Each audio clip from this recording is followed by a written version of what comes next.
You know what? Hindi lahat ng blessings ay puro pera lang. Ang problema kasi natin, kapag sinabing blessing, pera agad ang nasa utak natin. Pera ang ating batayan for a successful life. Yung pera lagi ang dahilan for our happiness in life.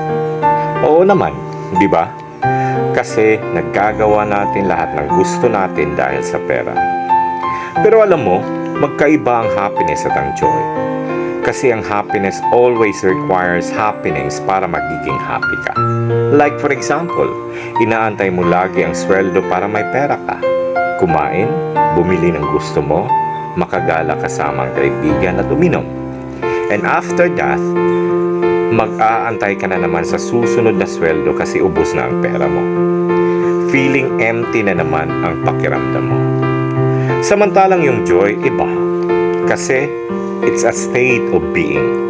It's a fulfillment, contentment.